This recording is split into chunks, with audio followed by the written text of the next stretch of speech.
不是说要喝茶吗？茶叶在哪儿啊？啊？茶叶呢？茶叶呢？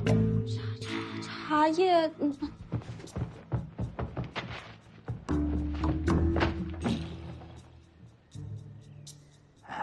这有了茶叶了，水烧的怎么样啊？烧水了吗？啊，烧了吧？哎呀，这烧水还要等一会儿时间呢。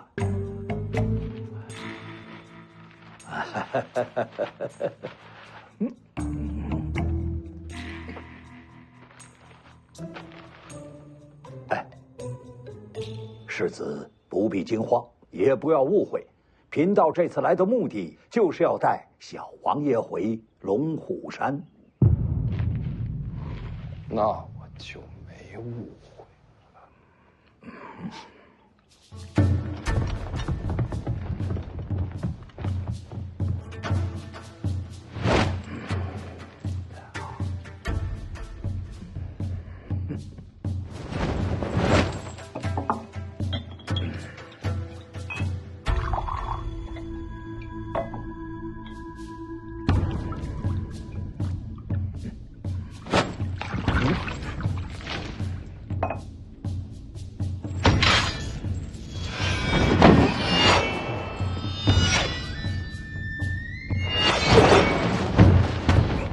哎，不打架，不打架，贫道是说啊。你说他怎么不呼救啊？叫一声外卖人不就来了？我哪知道啊？是戒酒皇让我来的。老黄，是戒酒皇让我来的。老黄，等等，你是说，是老黄让你把黄满儿带去龙虎山？监酒皇知道世子为难，他离开了北凉，先来到了龙虎。世子应该知道，你弟弟现在可是奇货可居啊。所以呀，京城人都盯着小王爷。说句大话，如今天下，只有我龙虎山才能保小王爷无恙。龙虎山跟我们徐家可没什么交情。监酒皇曾经跟贫道说，小王爷天生神力，根骨非凡。那又如何？世子知不知道，贫道为什么至今未收徒啊？那是因为我这一脉祖传心法，对传人要求严苛，必须是根骨精奇，方能传承衣钵。监酒皇选我，那是因为我真心收徒啊，世子。确实如此，道统传承对门派来说重过生死啊。所以你会保护黄满儿？既为师徒，当然如此了。眼下京城和皇室都盯着我弟弟，龙虎山号称什么第一门派，真能挡得住皇权谕旨？这就是监酒皇来龙虎做的交易。什么交易？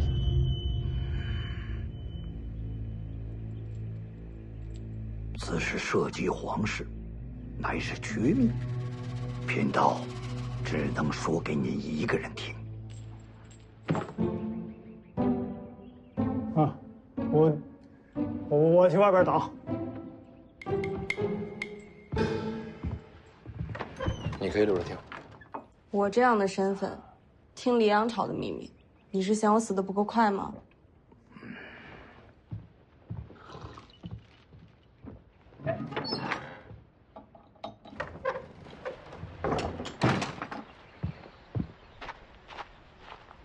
你怎么也出来了？怕死。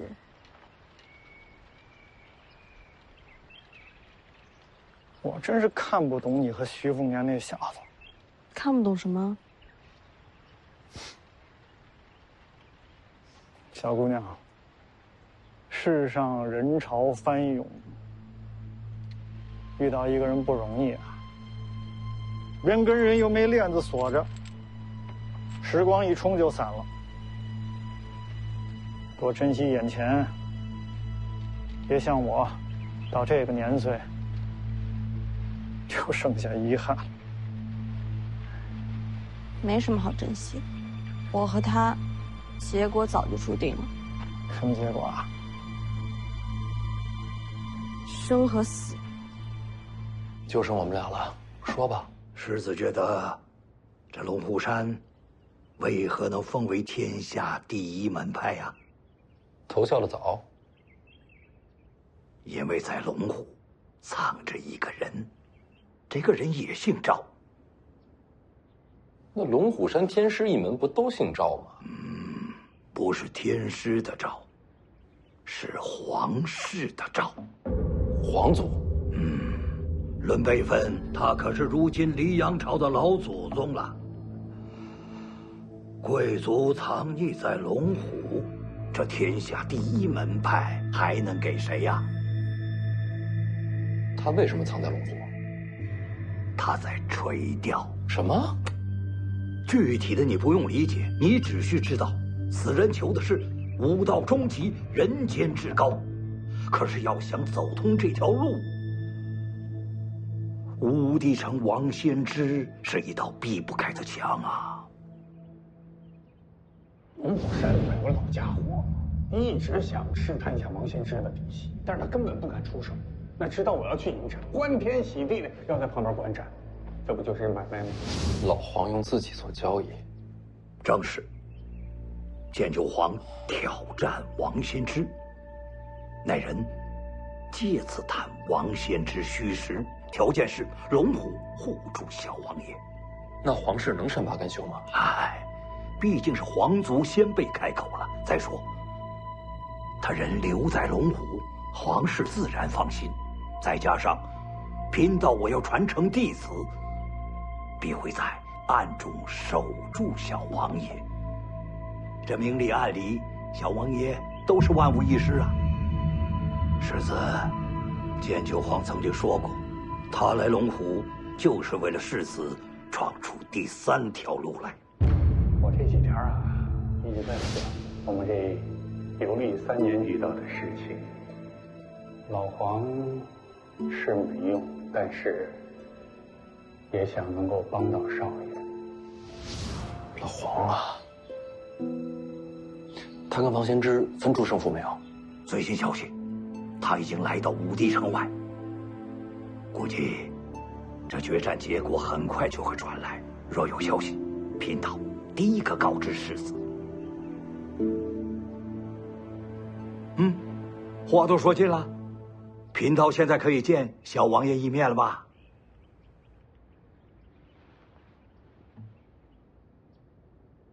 多谢天师，不必了。这已经是最好的出路了。远行龙虎山，黄曼儿会想家。你要带他回北凉？我是他哥，我保护他。如果小王爷回去，那北凉未来必会大乱呐！我知道，我来应付。哥，我跟老道士去龙虎山。你不懂别胡说。我懂，我走，能帮到哥。胡扯！我用得着你来帮？就待在家里，天大的事儿有哥在。哥，我愿意去。哎呀，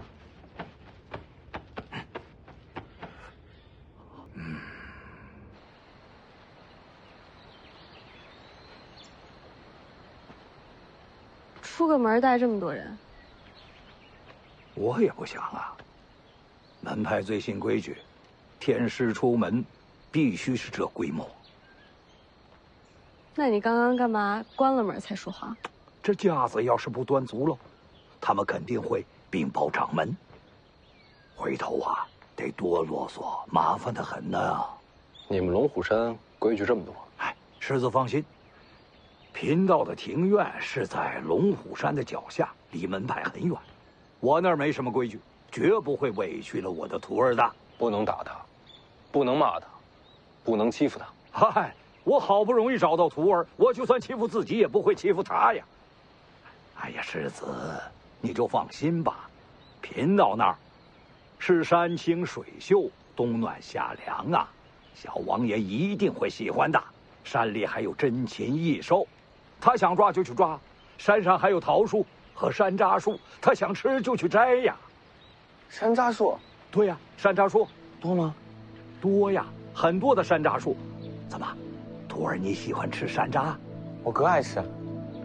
哥，等山楂熟了，我全部采了藏起来，留给你吃。好，等山楂熟了，我就去看你。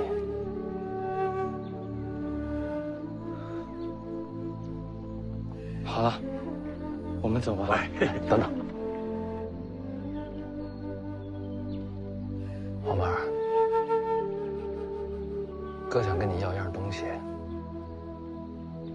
这样以后哥想你的时候就可以看着它。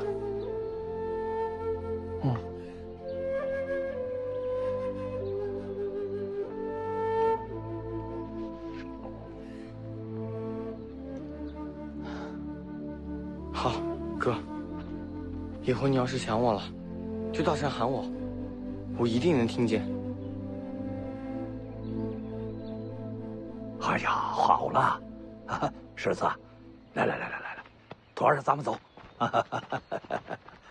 哎，等等，世子啊，有2句话，能不能麻烦你转告给王重楼啊？你说。哦，王掌门修炼的大黄庭声名遐迩，如此绝技，岂能蒙尘啊？龙虎山愿意上门切磋，求教大黄庭的风采，就这2句，烦请世子能够转告啊。这是要凭武力镇压武当。哎，门派之间嘛，都是这样。好了，徒儿，咱们走。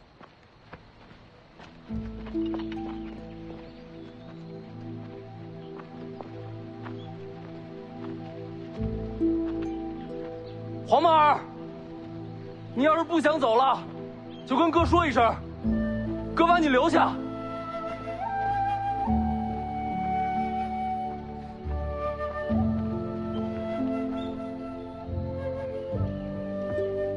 你知道怎么才能把他接回来吧？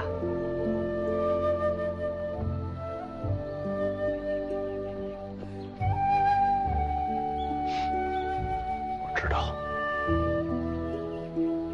我接手北凉，就能接他回家。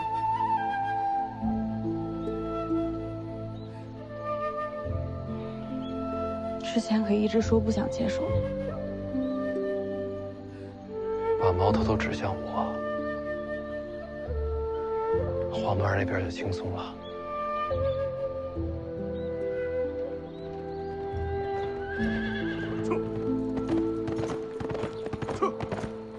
咦？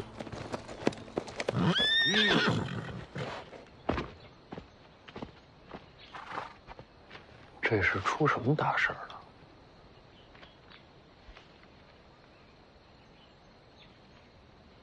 他看你干什么？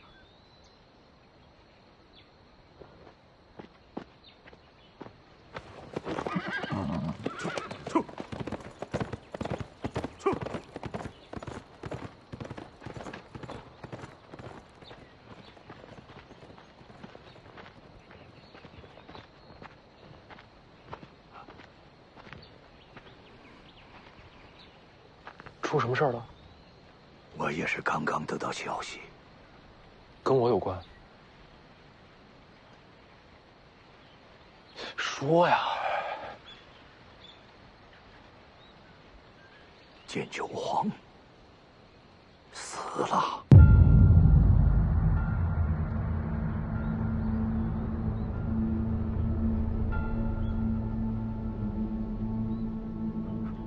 给我。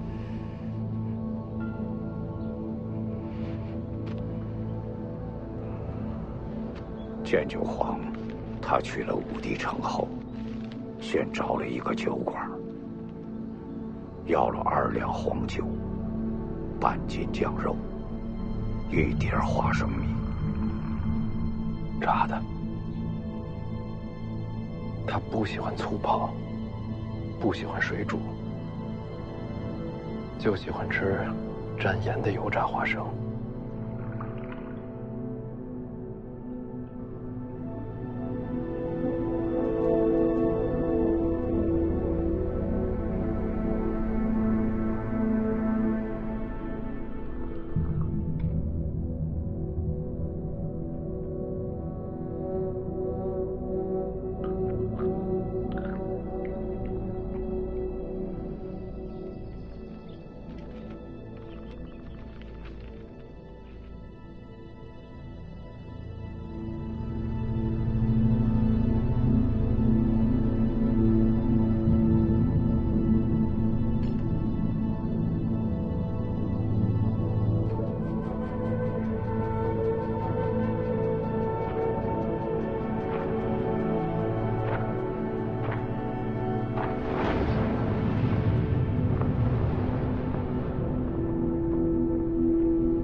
王献之闻声而至，剑九黄舞剑进出，8剑士轮番对敌，王献之始终是单手应对，一步未退。68招后，剑九黄用出剑九，有一武林人亲眼见到这一剑，称此剑如银河倒挂，倾泻千里，已非人间剑术。王献之终于动用双手，剑九挥去了王献之的袖袍，二人势均力敌，再战49招后，剑九黄力竭身亡。老黄没输，他就是老了。王献之亲口承认，若不是剑九黄力竭，这一战自己略处下风。剑九黄气绝之前，王献之问了这一招剑九的名字。6000里，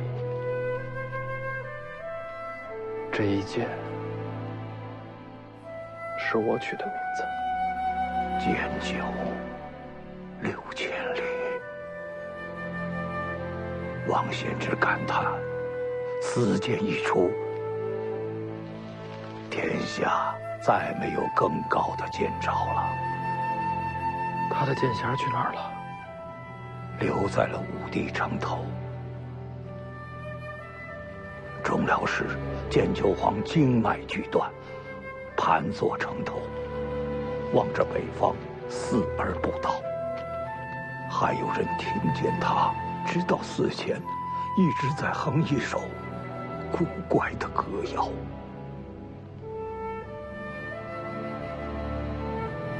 北方，他这是看着北凉呢。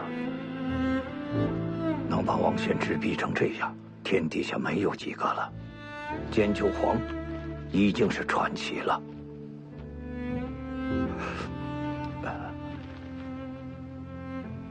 这封信能不能留给我？好吧，多谢。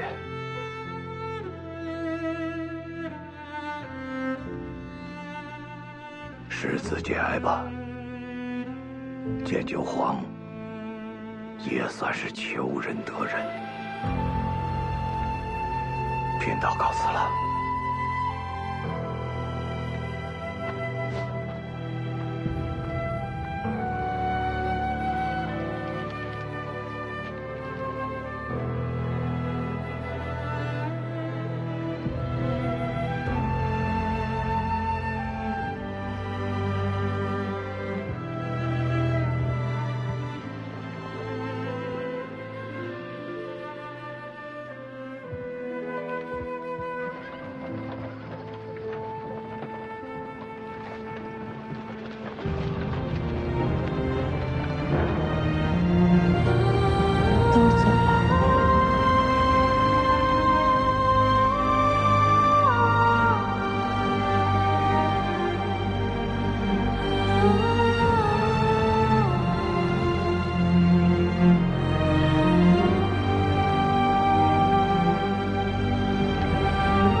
剑九黄战死了。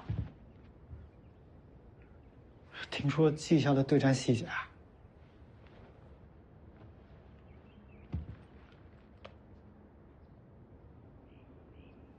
逼王先知出了双手。好个剑九6000里，可惜不能轻剑啊。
少爷啊，这学武不吃亏，学武不上当，命跟死。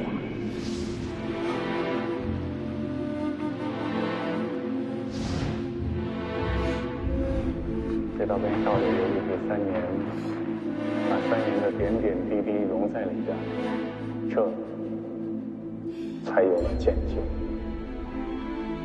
那就叫6000年。能够被少爷需要，突然觉得我什么都不怕。我答应少爷，打完了马上回。第一件事，少爷烤地瓜。好。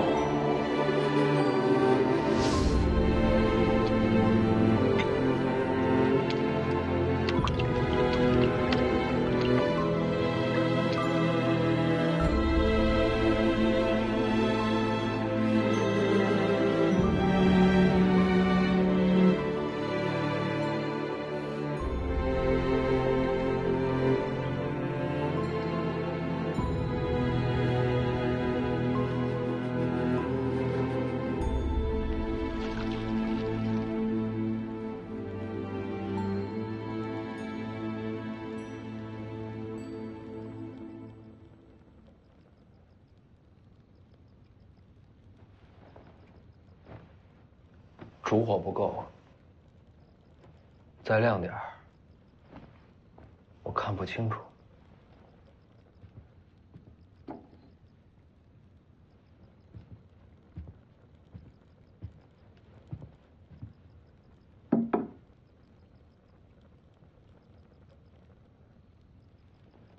看够了吗？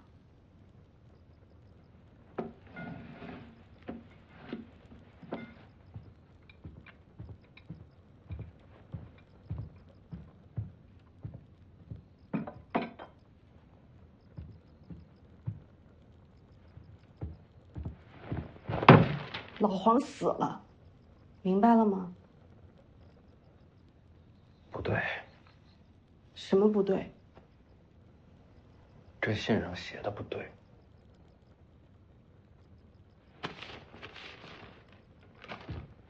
哪儿写的不对？我来来回回看了无数遍，这上面只写了剑九黄的名字，为什么不写老黄？他们只知道剑九黄是无双剑客，谁又会去想马夫老黄？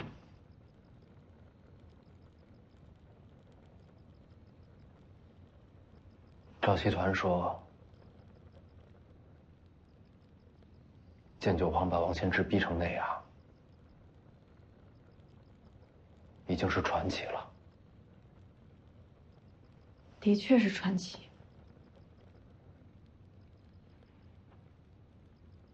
他剑九黄成了传奇，可是我的老黄没了。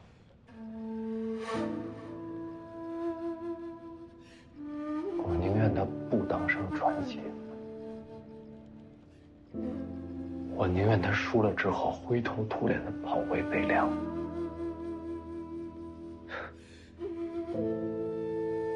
那个时候，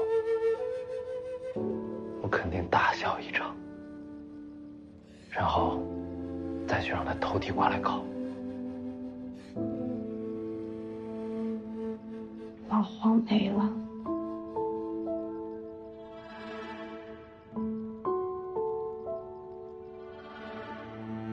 是啊，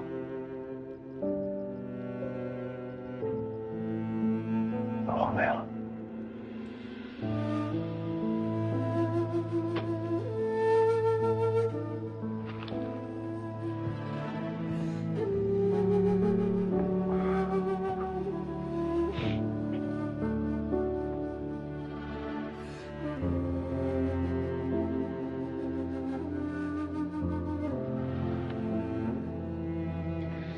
回家吧，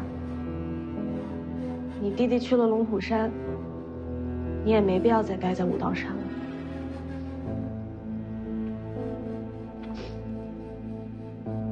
老黄，我要学武。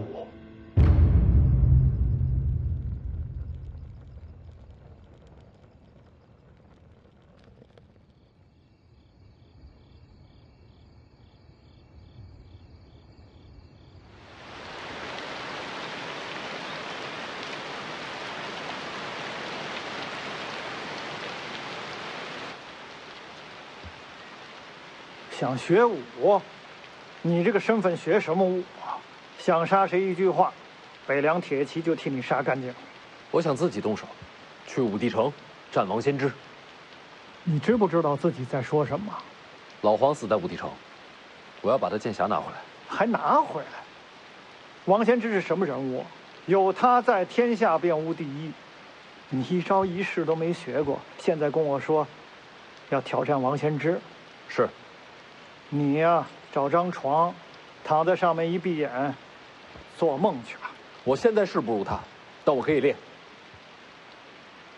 你以为你是天纵奇才，要追上王先知练多久？50年？多少年都可以，剑匣不能一直放在上头。请前辈赐教。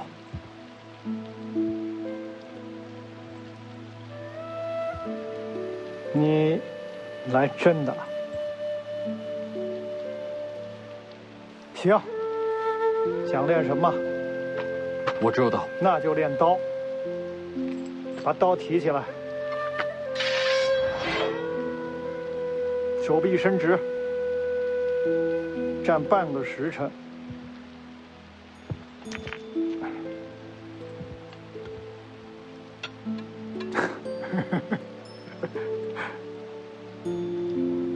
半个时辰之内，石头要是掉了，就别找我了。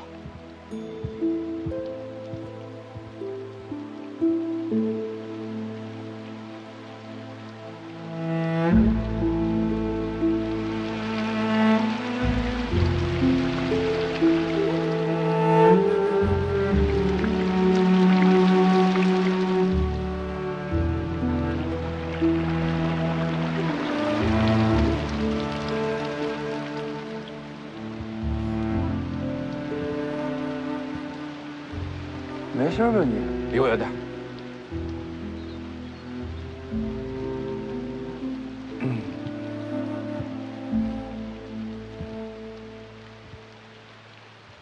半个时辰到了，石子没掉。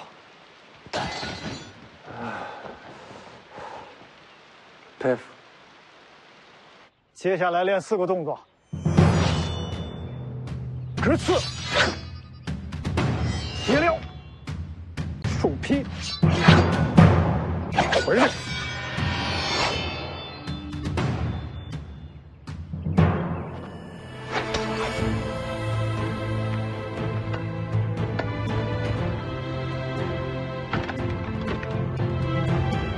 各4000下。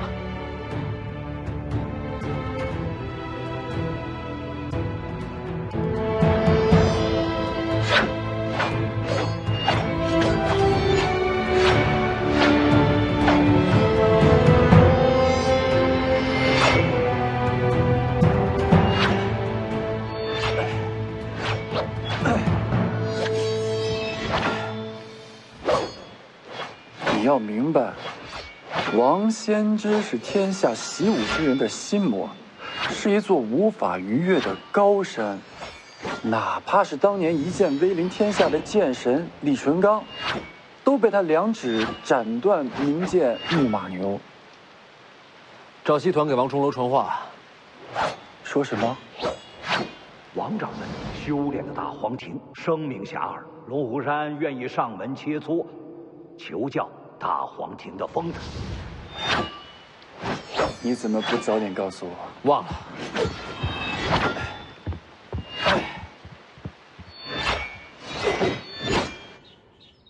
登门求教，这是下战书啊！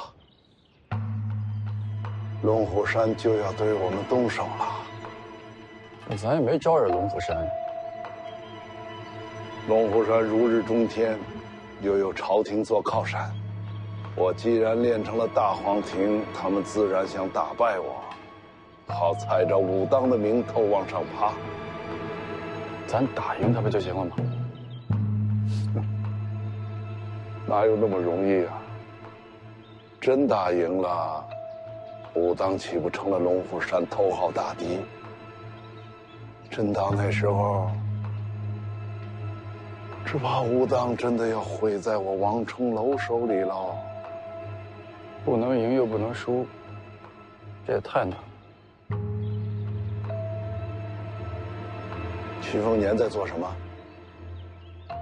还在练刀。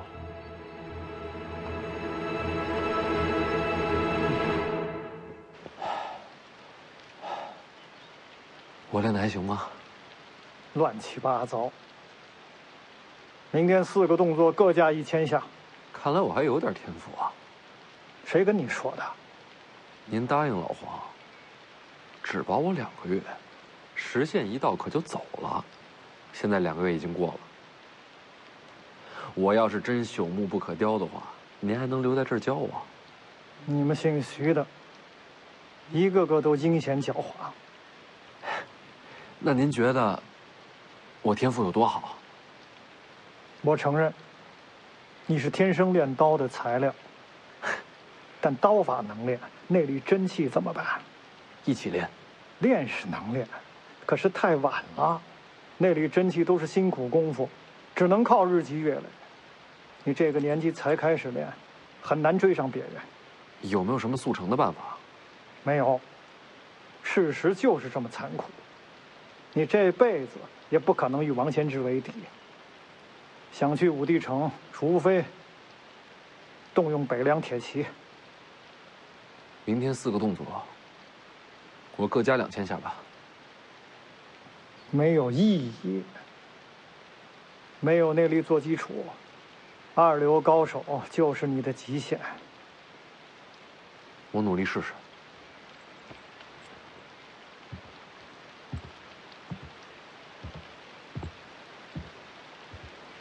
内力，真气。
世子是想将这瀑布斩断？我是想试试能不能练出真气。你这样是斩不断的。你能斩断？我也斩不断，但或许能不伤手。来一刀试试。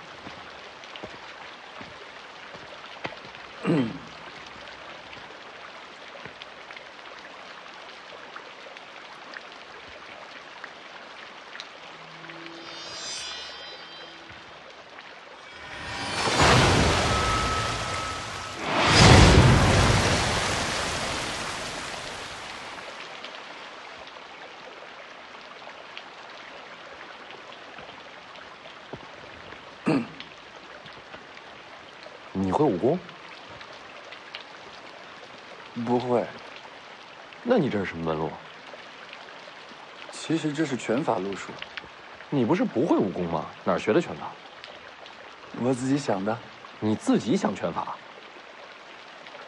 我在玄月宫里看道经，做麻了活动身子，想出的拳法，走的是8卦道4象3才归2仪的回眼路数，只是离太极和无极还差得远。我这是瞎来的，打架不行，但或许砍瀑布可以不伤手。世子想悟也可以试试。拳法的路数也能用在刀上？抱一方为天下事，拳刀有何不同？所以完全可以从剑谱里学刀法。什么剑谱？武当的基本剑谱。世子看看会有什么启发？有没有真气速成大法？没有。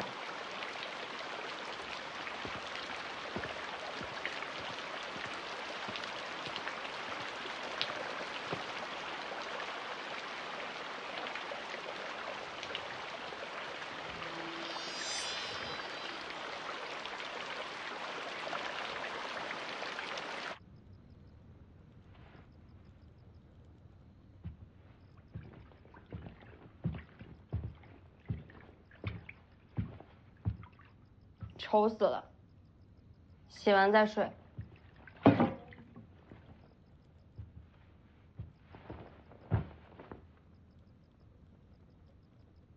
你是觉得你这么做，老黄就能活过来吗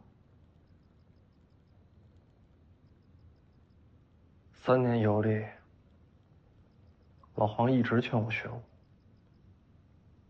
我总当耳旁风。我老觉得凭自己的智慧解决问题，才是真本事。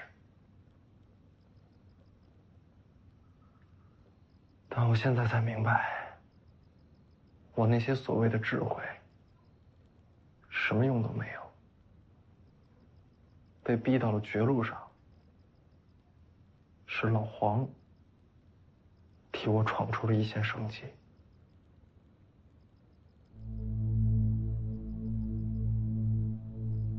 我现在学武，第一是我想取回老黄的剑匣，再一个，我不希望将来再遇到这样的局面，又是别人为我牺牲，而我自己什么都做不到。如果老黄看到我能保护我自己，他大概会笑吧。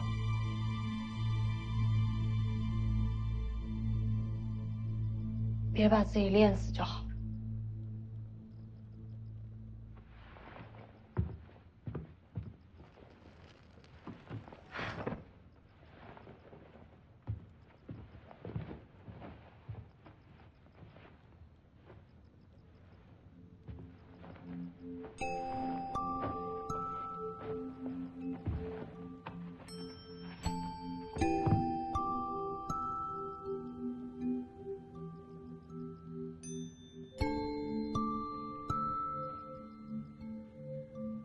江妮啊，你答应我个事儿呗。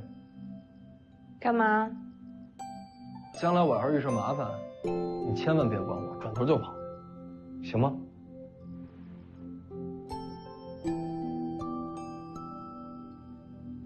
吵死了，睡觉。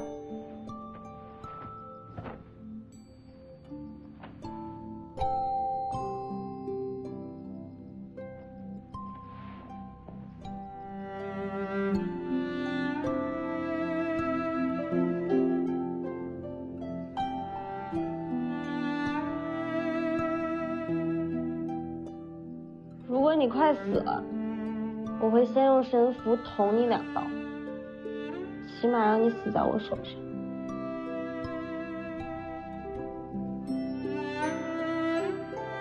那你可扎准了，死不成又赔钱。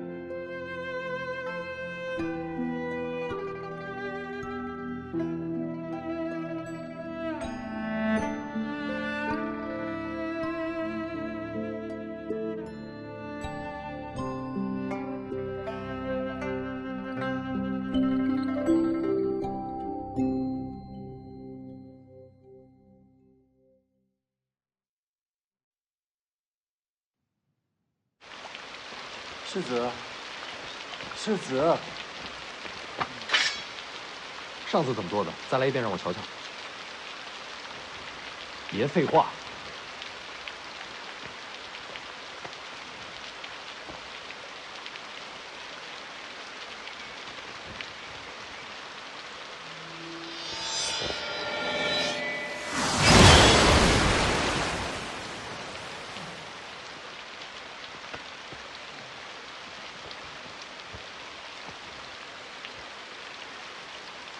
这是在化缘，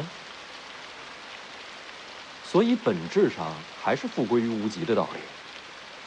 世子，你看2遍就明白了。技巧方面接近于借力卸力。确实如此。你让我再想想。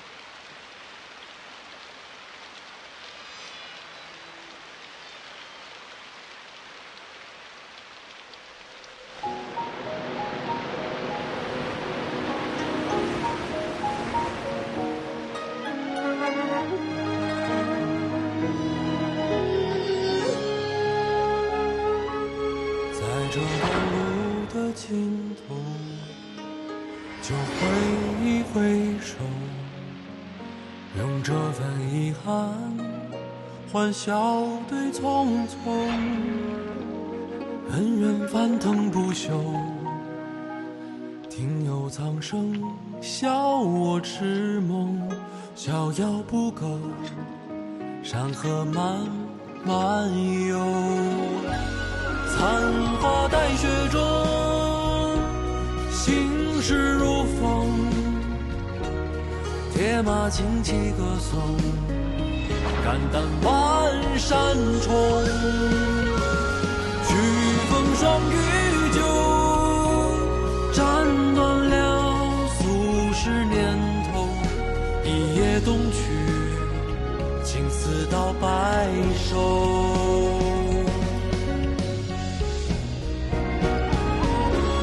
长歌踏雪中，心事无空，消散爱恨与风，无语也无求。天涯的渡口，一人陪马儿轻收，多么富有，填下了心中。烟雨红楼，天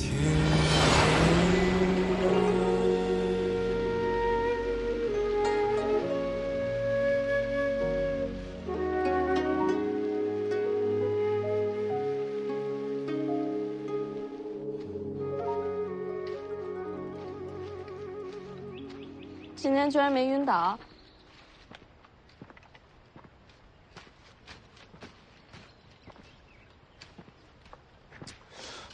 这黄瓜熟了吗？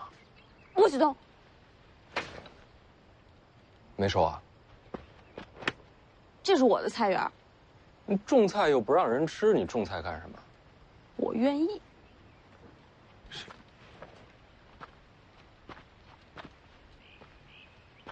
哎，我就不信，你还能12个时辰守在这儿。逗你呢，我北凉世子怎么可能偷你的菜？你什么事儿干不出来？时间还早，我再去练会儿刀。地瓜？不知道怎么的，菜地里混进了这东西，我才不要！你拿走吧。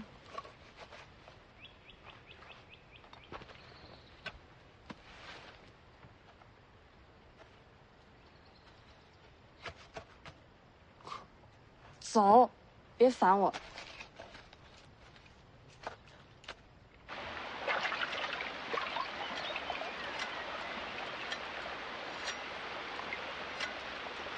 你这是干什么呢？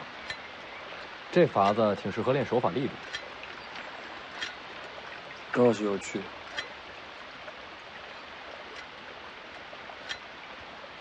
世子，江妮姑娘每天把那个菜园当禁地一样守着，你这地瓜不是偷出来的吧？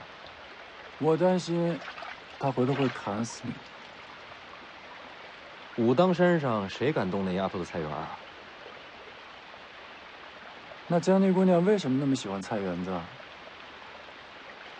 大概是因为从小到大，从来没有什么东西是真正属于她的吧。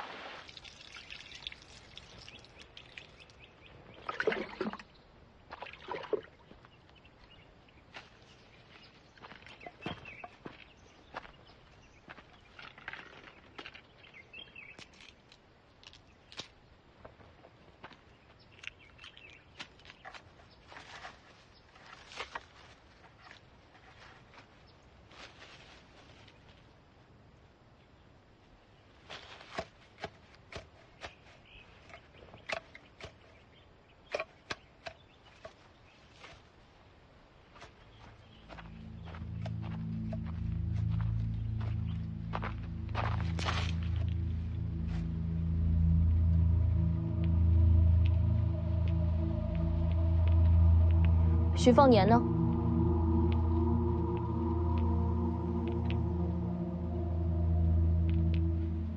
问你话呢？徐凤年两兄弟人在哪儿？这下人难道听不懂官话？你在踩我的菜！大胆！等等，你为什么推我？你踩坏了我的菜，你为了这些菜推我？这是我的，不识抬举，让老奴来教训他。打个丫鬟也不算本事，我给你个机会，现在认错。是你先踩进来的，把这菜园给我毁了。是，快！是。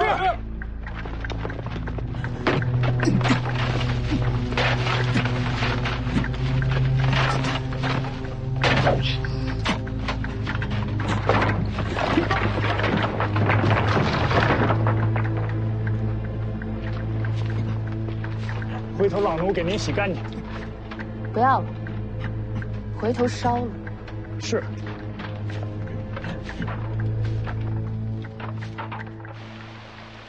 唉，你这地瓜烤的，比老黄差远了。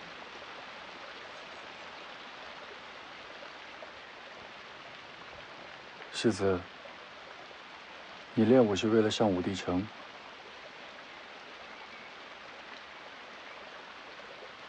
连你也觉得不可能啊？为什么不可能？因为我才刚刚开始练，而王仙芝早就天下无双了。那我怎么办？我还从来没有开始练过武。这跟你有什么关系啊？哼，因为我是天下第一。你，天下第一？对，我肯定是天下第一。那你什么时候开始练武啊？没打算练。然后你要当天下第一？我答应过掌门师兄，不成天下第一，吃不下山。我总是要下山的。你就从来没想过，这事儿不可能？我相信自己，所以世子你也要相信自己，你一定能登入武帝城，取回剑匣。哼，听上去好像是两个疯子在聊天。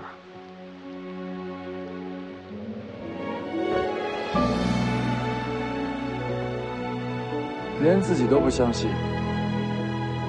还有什么能相信？徐凤年，你一定能登入武帝城。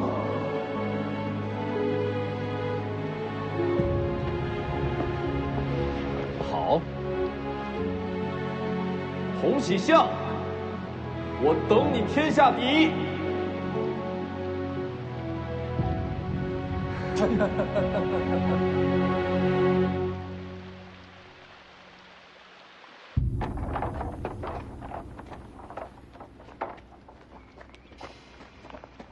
都办好了。认错。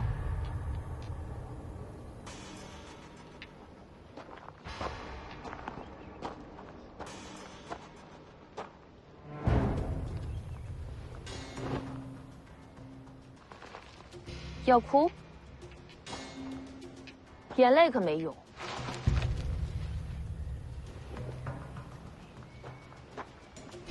放肆！别过来！眼泪没用这种事儿，我早就知道。跪下！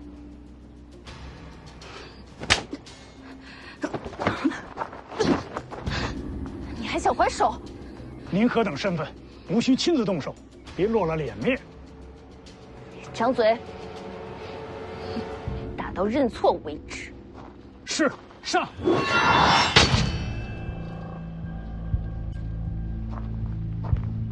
是徐凤年。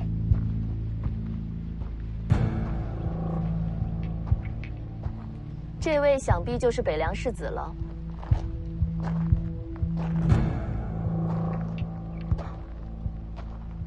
果然是粗鄙之徒，不识礼数。疼啊？不疼。受欺负了？他踩我菜，我就推他；他回我院子，我就扔他一身泥。除了这一巴掌，我都还了，我才没输他。堂堂北凉王世子，连个丫鬟都教不好，真是让人失望啊！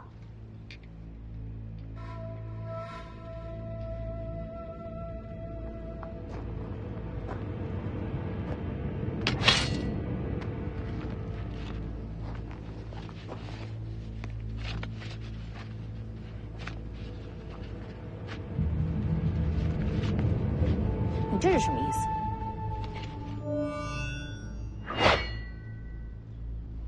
认错。你说什么？我背后这丫头本世子欺负得，你们欺负不得。怎么，世子也不问问我等来历就想动手吗？打狗还问名字吗？哼，世子倒是尖牙利齿，怕是你没这本事。给我上，别打死就好。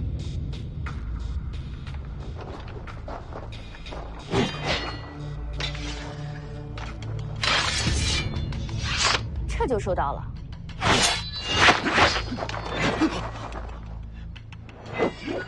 他不是不会武功吗？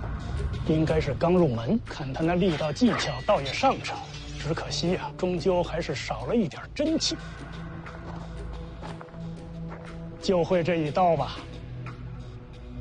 这老白脸是你相好啊？哼！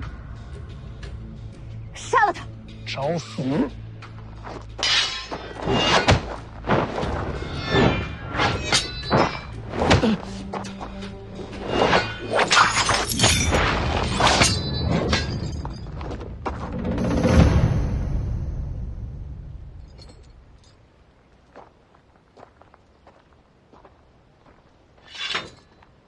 刀握紧点儿。阁下何人也？要打就打，你管我是谁？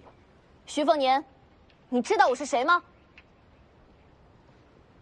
当年隋国在泰山挖了2颗夜明珠，这事儿我还是听说过的。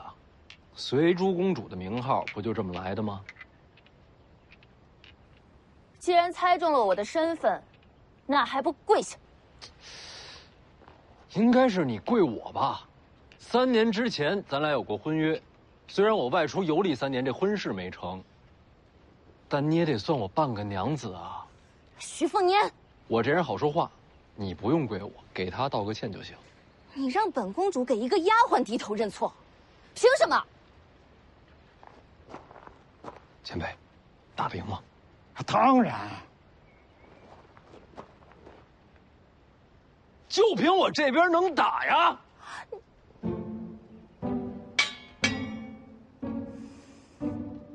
对黎阳公主出手，孙雕四在，拿下他们！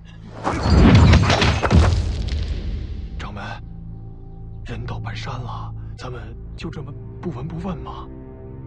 对呀，一个是黎阳公主，一个是北凉世子，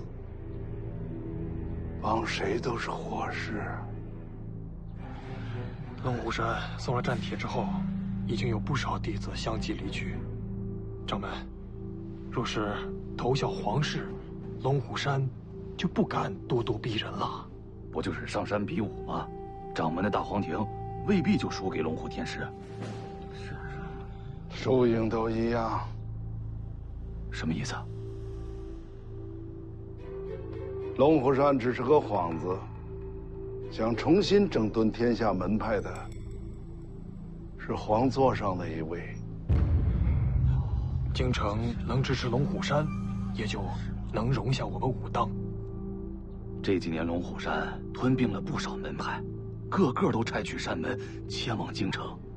真要这么做，武当就毁了。哎，起码有条活路啊！哎，你说呢？我不能去京城。为什么？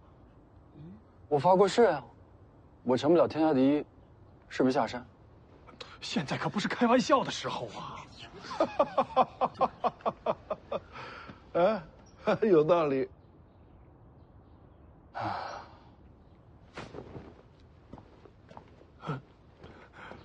掌门，掌门，掌门，掌门！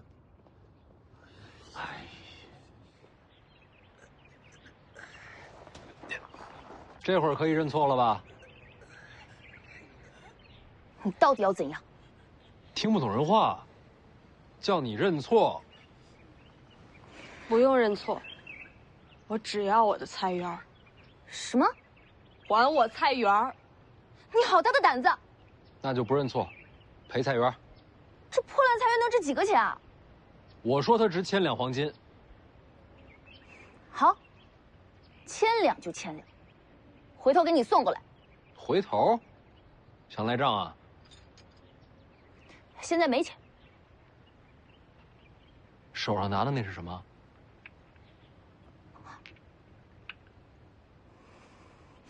武当山的人都死绝了吗？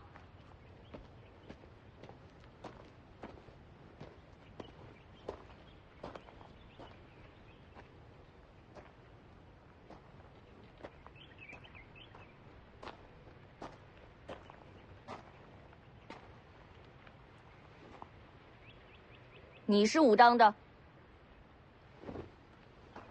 武当掌门王重楼见过殿下。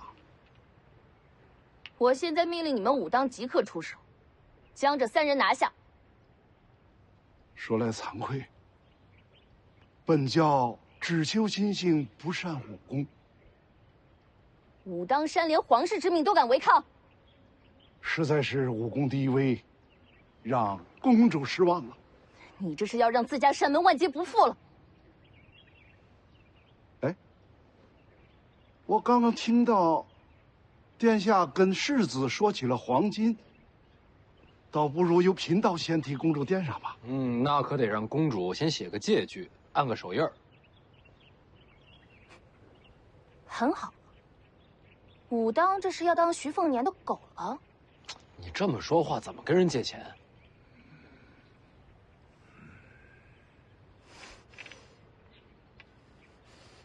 给你。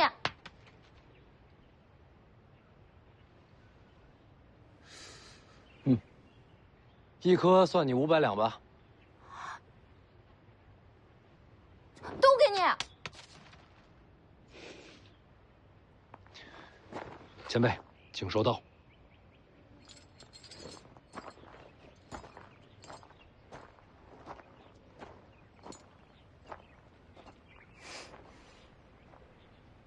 老奴无能，给殿下丢脸了。与你无关。行了吧？你得问他。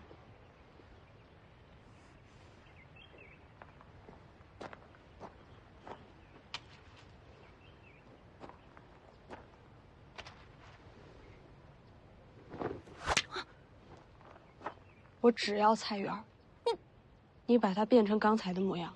那个，这丫头不识货，你那俩珠子，不要的话给我。你要，我偏不给。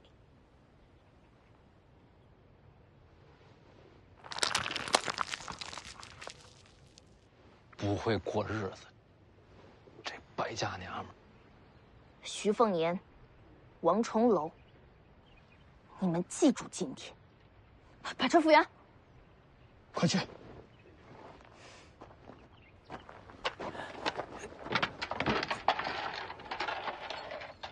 停下！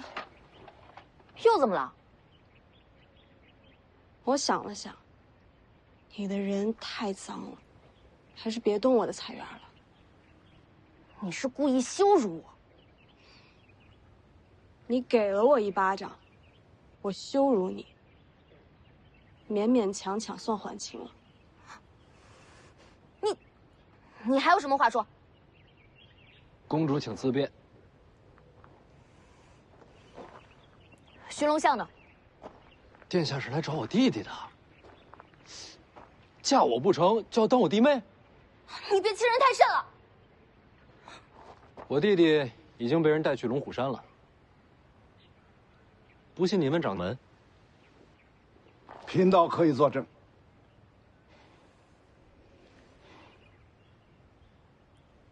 下茶。是，殿下。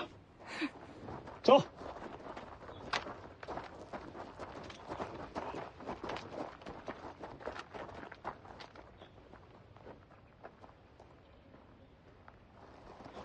掌门，这可太不给公主面子了。世子可有闲暇聊上几句？等我一会儿。贫道在世子练刀的瀑布处等你。马上就来。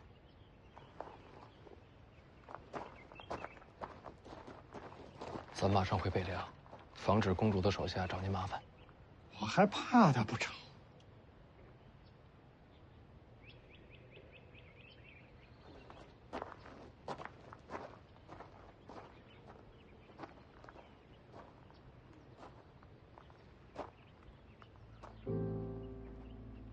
解气了？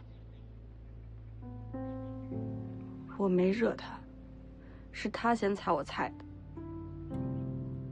我知道，他是找你来的。是我连累你。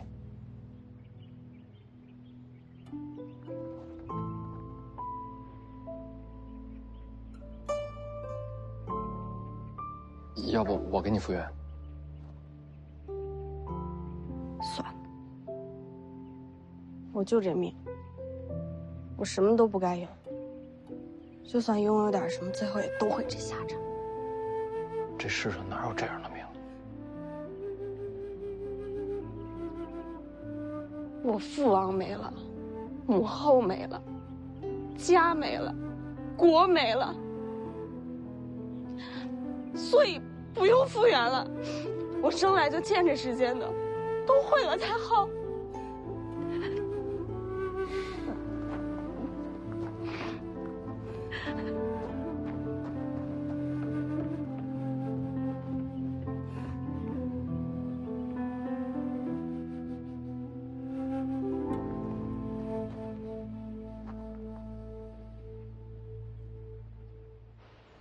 公主殿下，都是老奴无能，让殿下受辱了。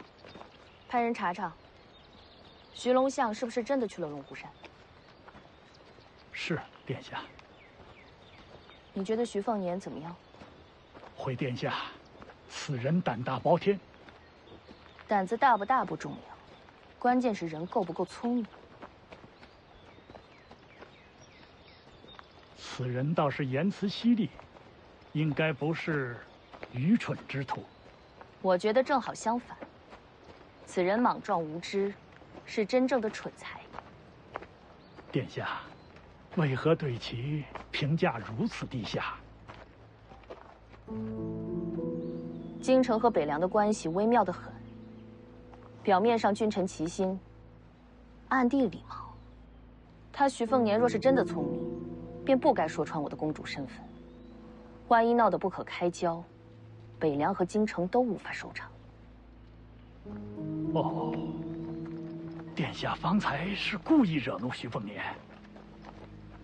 这次来武当，一呢是为了徐龙相，二呢也是想亲眼看看他是什么样的人。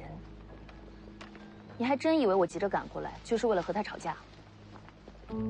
那徐凤年历年行事，宫中应该都有记载。那种东西没用，徐骁总要死的。徐凤年本性如何，对皇室威胁多大，总要亲眼瞧了才知道。原本准备了不少手段，没想到一个丫鬟就让他乱了方寸。北凉交到这样的人手里，也算是徐家气数将尽了。当如殿下所言。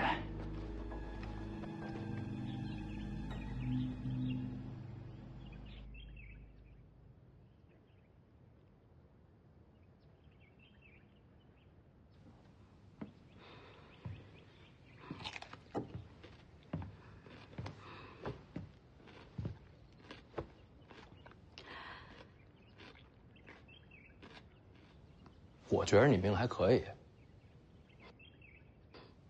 虽然是历尽苦难，但终究最后做了我的丫鬟，也算是否极泰来了。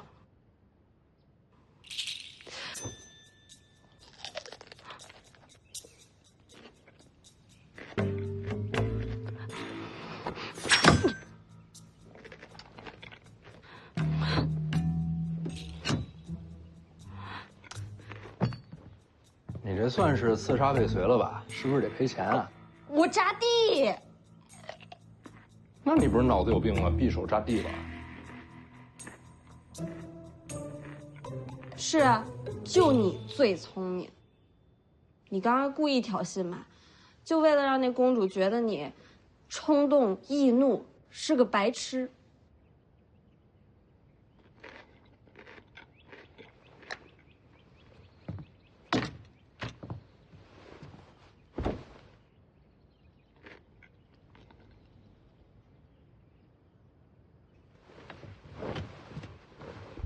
有那么一点点是故意为之，主要还是因为我脾气不好。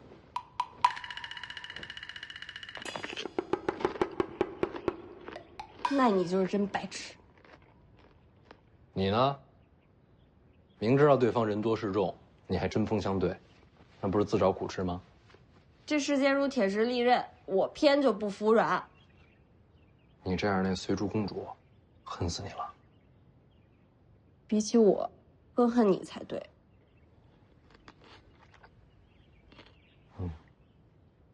管他做甚，吃瓜吃瓜。你别扔啊，这瓜种的不错。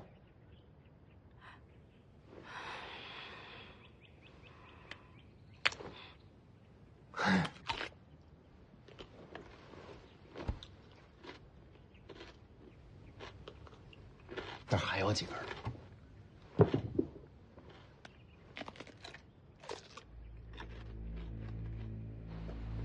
两个我都恨。殿下不是故意试探的吗？那也要生气。徐凤年和那个丫鬟对我如此羞辱，我怎能咽得下这口气？可他终究是北凉世子，怕是不好动手啊。不仅仅是徐凤年，还有王重楼。从方才情形来看，武当是铁了心投靠北凉。若有北凉做倚仗，怕是武当也不好动手啊。徐骁从来不给江湖门派好脸色，他王重楼，怕是要自作多情了。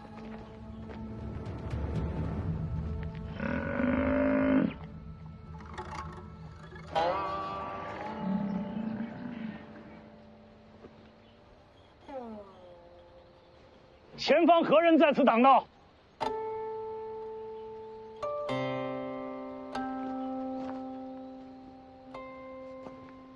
洪喜相。洪喜相，王重楼的小师弟。正是。因何拦路？掌门师兄一意孤行，想要与朝堂为敌。我等武当上下，愿拨乱反正。哦，这是要反你家掌门了？也不是反，只是寻一条活路，总不能让师兄把武当拉下深渊。王重楼修成了大皇庭，你一个小道士，靠什么拨乱反正？平日确实是拦不住，今日却有个机会，请二位随我回去。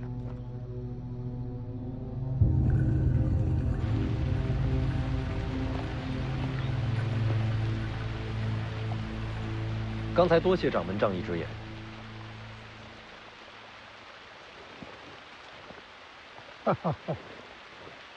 不是仗义，是功利。方才那局面，我为您说话，就是要告诉公主殿下，武当已为北凉马首是瞻。其实掌门可以两不相帮。世子觉得江湖如何？肆意洒脱，令人向往。江也好，湖也罢，原本无足轻重。朝堂之争才是水下暗流，能激起滔天巨浪。所谓江湖门派，不过是水面上的几叶扁舟，若无根基，随时便有倾覆之象。眼下最大的两股暗流，便是京城与北凉了。武当已处在积水滩头，若再是瞻前顾后，两不相帮，终将被巨浪吞没。我大概明白了，武当是想投入北凉旗下，自保罢了。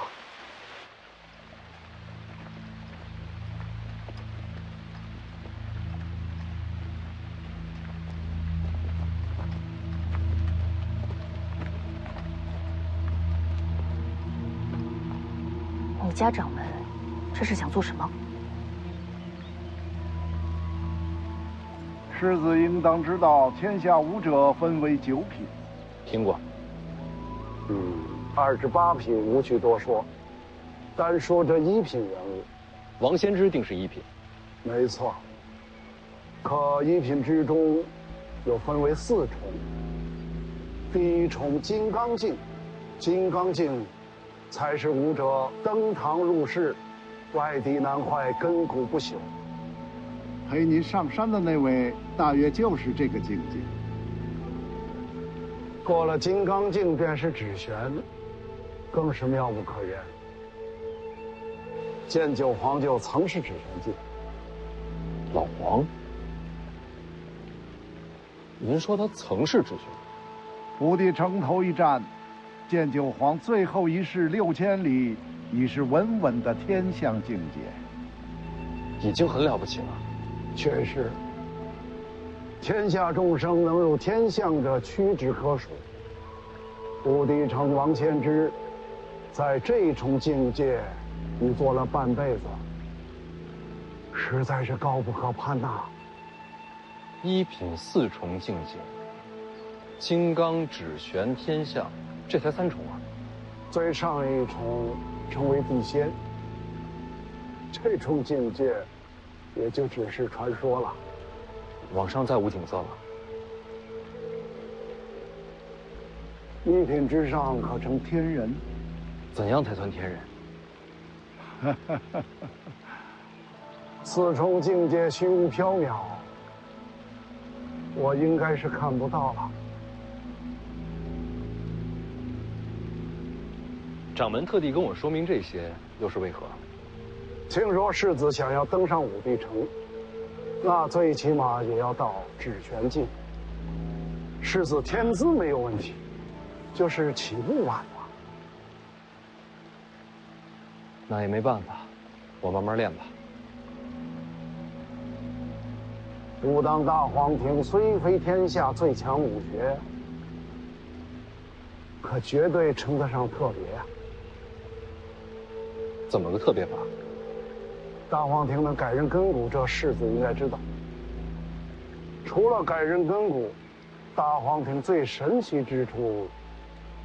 就是替人做嫁衣。嫁衣？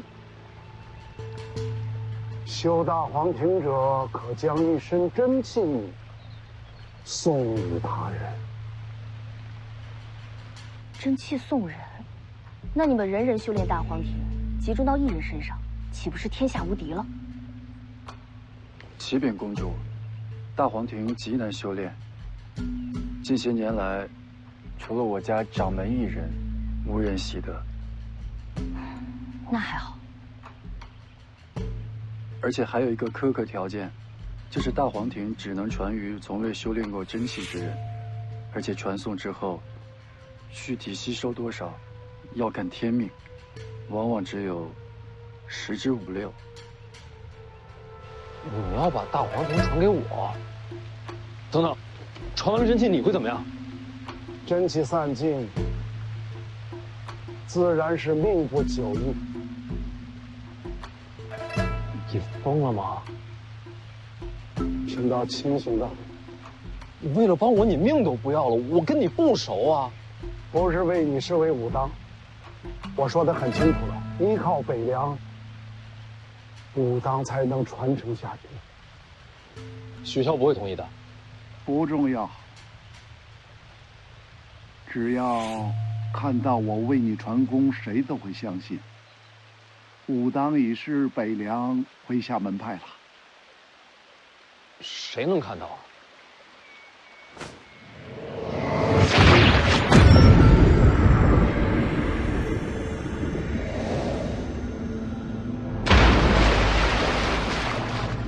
王重楼要传功给徐凤年。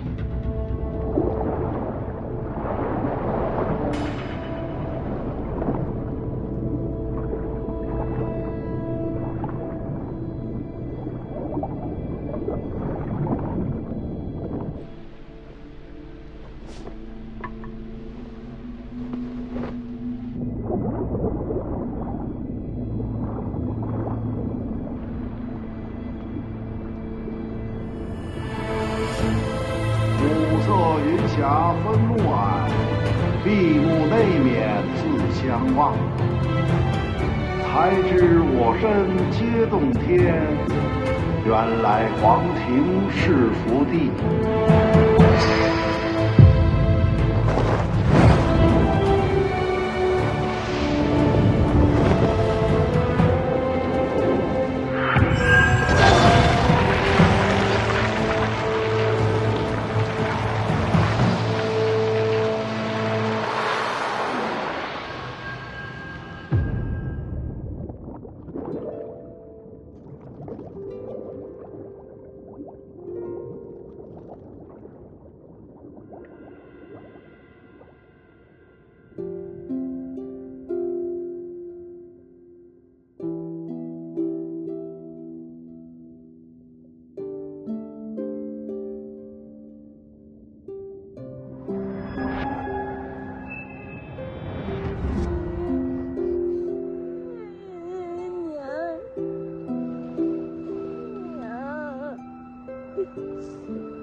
死了，活不过来了。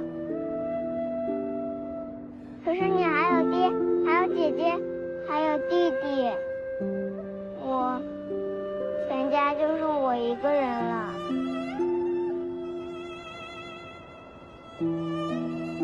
他会一直住在你心里，一直看着你。擦干净，别让他看见你哭。